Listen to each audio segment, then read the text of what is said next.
জান্নাতি হুর কেমন হবে? জান্নাতের রমণীদের হুর বলা হয়। মহান আল্লাহ পাক রব্বুল আলামিন জান্নাতি পুরুষদের জন্য উপহার হিসেবে হুর সৃষ্টি করেছেন।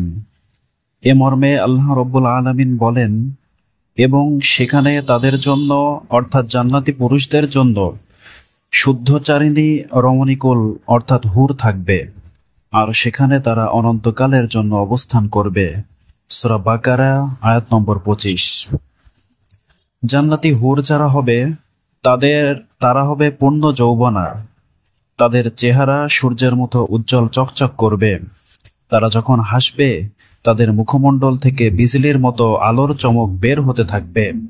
তাদের গাল এমন হবে গোলাপ ও আপেলের মতো লাল মিশ্রিত।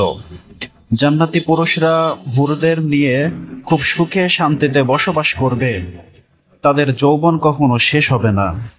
জান্নাতি হুর হবে চিরকুমারী ও সমবয়সের প্রেম সোহাগিনী।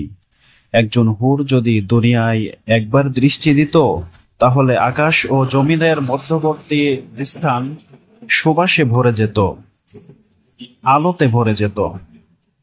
জান্নাতি হুরের একটি ওড়নার মূল্য দুনিয়া ও তার মধ্যবর্তী সব বস্তু থেকে বেশি হবে। জান্নাতের কক্ষে তারা যখন ঘোরাফেরা করবে, তখন তাদের আলোতে কক্ষগুলো আলোময় হয়ে থাকবে।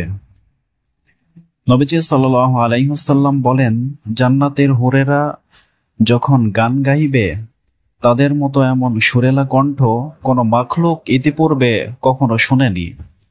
পৃথিবীতে যে সমস্ত নারী আল্লাহকে ভয় করে চলবে, তারা ওই সমস্ত জান্নাতি হুরদের সর্দারিনী হবে। মহান আল্লাহ রব্বুল আলামিন আমাদের সকলকে জান্নাতি হিসেবে কবুল করুন। আমিন।